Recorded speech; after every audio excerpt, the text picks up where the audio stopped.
All right, guys, we need to have a serious conversation about procrastination because it is not what you think. Thank you for all your comments on the videos, but one of the top ones I got, where is it? Just so popular, there's so many, I can't find it. Oh yeah, right here. Most of you watching, including me, know exactly what to do, but we're just too lazy to do it. I used to think that too. I used to think procrastination is a discipline issue, procrastination is a time management issue, but none of those are true. And in this video, I wanna give you two of the biggest myths around procrastination that you buy into that's actually causing your procrastination to be worse. And then we're also not gonna leave you hanging. I wanna give you the two best solutions. Without these, I wouldn't have the business. I wouldn't have a 1.8 million subscribers. I know the pain of how much it sucks to procrastinate. It's like there's two possibilities, right? Two paths you could go down. Doing it, which would take, let's just say an hour, and then resisting it, putting it off. And it takes you maybe after 10 hours, you finally do it. But those 10 hours, you're not living your life. You're not in a good state. It's in the back of your head and your subconscious eating away your energy. Oh, I should do that thing. Oh, I gotta do that thing. So even when you're avoiding it, zoning out, you're not enjoying the zone out because you still have to do this thing, right? And in that way, procrastination is a much bigger issue than we often realize because it causes us to miss out on life. Not to be extra, but that's literally what it is. You're sucking your life away when you're procrastinating. So if you wanna live life, you wanna get things done, this is the issue. Name a bigger one. Myth number one is that procrastination is a time management issue. So now you pull up videos on time management and you'll hear things, which I know you have. You gotta use the Eisenhower matrix and time box and 15 minutes on, 5-minute breaks because your dopamine levels reset. Honestly, ask yourself if that was the solution, you wouldn't procrastinate. Your biggest breakthrough comes when you realize procrastination is not a lack of time management.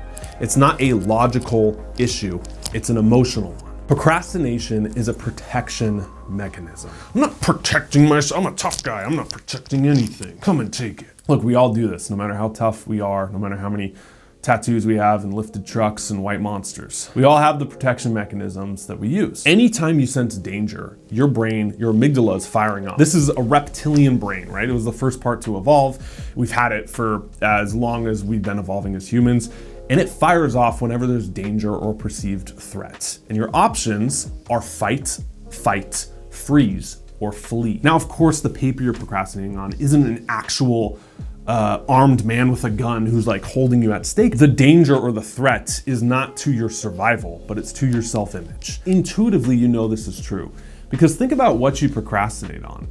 It's applying to jobs. It's going up and talking to someone that you find attractive. The big paper, it's your goals. Pretty much anything you'd put on your list for New Year's, on your goals list, we procrastinate, we put it off, and that's why most people don't make progress. And the next year they're like, didn't I put this down last New Year's? All of these bring up the fear in your amygdala, firing off, bing, bing, bing. Risk to our image, risk to our survival, risk of rejection.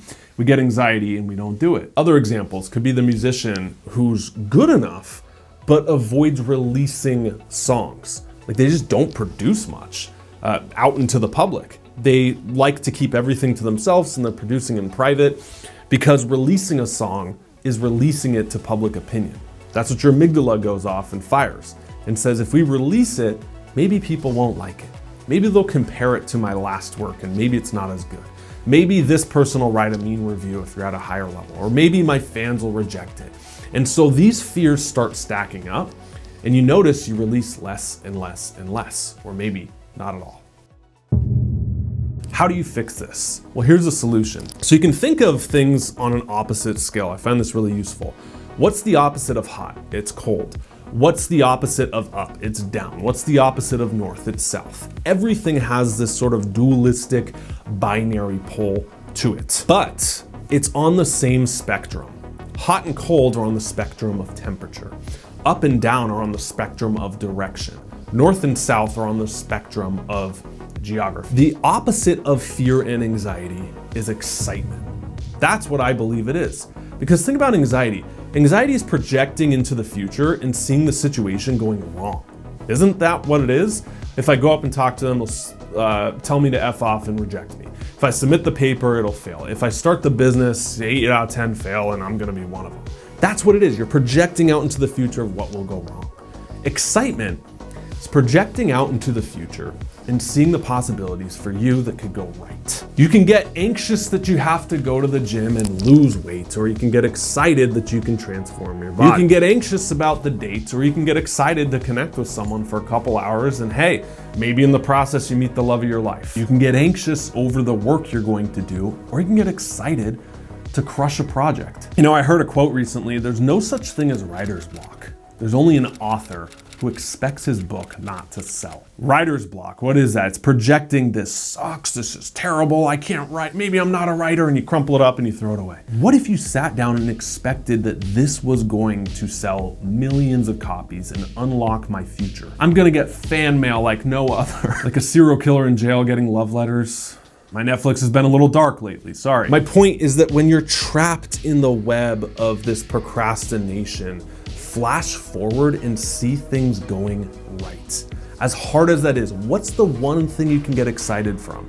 And if you can just generate a little sliver of excitement around a future outcome that's positive and in your favor, that is half the battle right there, is reframing it in your mind. Let's talk about the other half.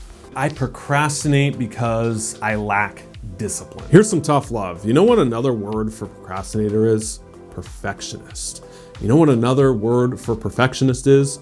A control freak, that everything has to go our way. And I think it's so funny, like when we say perfectionists, and I've said this in the past, so I'm not coming down on you, but you know, when you hear people say, I'm a perfectionist, as if it's like, oh, that's a good thing to be. It's essentially saying like, everything I do has to be perfect. And you know, it's not really up to my standards, but if you want it, you know, you go for it, little low standard person. I realize that being a perfectionist is the laziest thing I could be. If perfection is your standard, guess what? It doesn't exist. So now you don't have to do anything, you don't have to say anything, you don't have to do it. You can just sit in your room until you find perfection somewhere. Well, you're not gonna find it in a relationship. You're not gonna find it in yourself. You're not gonna find it in your work. The imperfection is what gives it a little grit. It gives it soul, it gives it character, right? I guarantee the teachers that you remember growing up weren't perfect. In fact, it was their flaws and their quirks that really attracted you to them and they were memorable. Same thing with movies. Everything's not perfect about it. It's the rough edges that give something to stick to. One thing here I'll say is a lot of this is deeper in fears. And if you like this, you find this useful, I find that answering a few simple journaling questions around your fears and kind of seeing the smoke in the mirror really dissolves it. So I'll link down below our 7 shadow work questions that will help you and change your life. It's 100% free, it's in the link below. Click it and it'll get sent right to you. Where am I going with this? Procrastination is not about discipline, okay? It's not about ice baths. It's not about TRT dudes on the internet with shaved heads yelling at you that you're a little. It's the opposite. It's about releasing control from an outcome. Releasing control, not trying to gain more of it. There's a famous study out of Atomic Habits that he references in there. If you've read it, it's a great book. It was on students at a university. One group essentially were the perfectionists, let's call it, and the other group were the ones who were just having fun. It was a photography class. He says, you perfectionist groups, you're graded on one photo at the end of the year. So if it's a 10 out of 10, just like perfect quintessence of an image that I could put on the cover of a magazine, you get an A. This group said, hey, you're graded on just how many photos you shoot. You shoot 100, it's an A. You shoot 80, it's a B, and so forth. Which group do you think had a better grade at the end of the class? These guys. The quantity, not the quality group. And their photos were actually better because they had more practice and they gave up control and they did it. The reason I'm telling you that is because yes, you have high standards, that's great. But your quality is going to come through your quantity. And you're never going to get quality without doing it.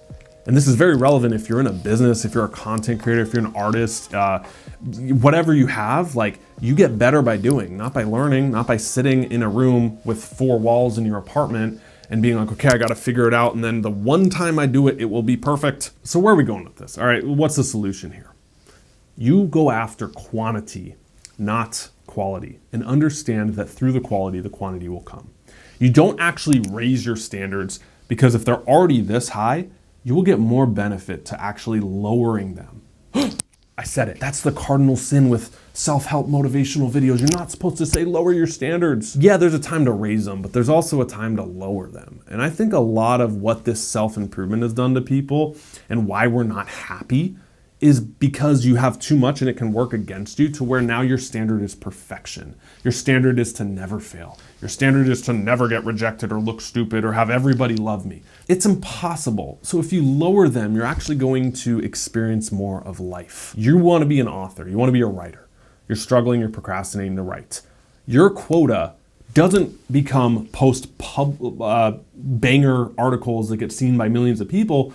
It becomes, I'm going to write 2 crappy pages a day. I got to meditate for an hour. No, your quota becomes to just sit down and do 3 minutes of breath work. And if you meditate after, it's a bonus. I got to go to the gym every day. No, lower the standard. Maybe it's just you go in, you do a 15-minute sauna or whatever you have the least amount of resistance towards, and everything else is a bonus. And what you find is that when you get in the gym, if that's your standard, you're like, I didn't get dressed up for nothing.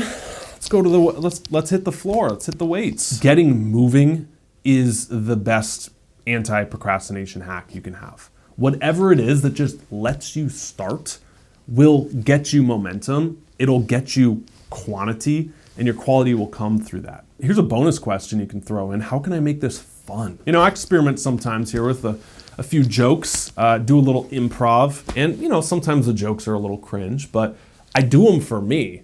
Not even for an audience. And if the audience laughs, great, but like I leave things in intentionally because it's fun. And if I have to get in this mode, which I've had many times in my career where, okay, you're on the other side of the room and okay, we're getting polished and you know, I'll wear a turtleneck in infinite black and talk about scientific, like this posturing, right? Getting it right. It just sucks the fun out of it. And I never want to film those videos. I lay down after and I'm just like on my couch, like, oh, zapped. I recently went back and I'm like, what don't I have resistance towards? It's when I have a small setup like this and you know, I can touch the camera, I can move it around on a tripod here. Nothing crazy, nothing complex. And this is the setup I got to 1 million subs with. The only problem is the camera broke. That's why I, you know, kept upgrading. So this was the old one I used and I loved it because it's just a little, like, you can hold it like this and it looks decent. So I went on Amazon and I ordered the same camera, even though it's not as good, it's not as perfect, and it just, all the resistance goes away. The point is what makes you most comfortable is what will be the most fun for you. You're getting in your own way. So how can you make this easy? How can you make this fun? And how can you just get moving? What did you think of the vid? You guys like it? Hopefully that was useful, guys. Smash the like button, subscribe, love ya. I'll see you in the next one. Peace.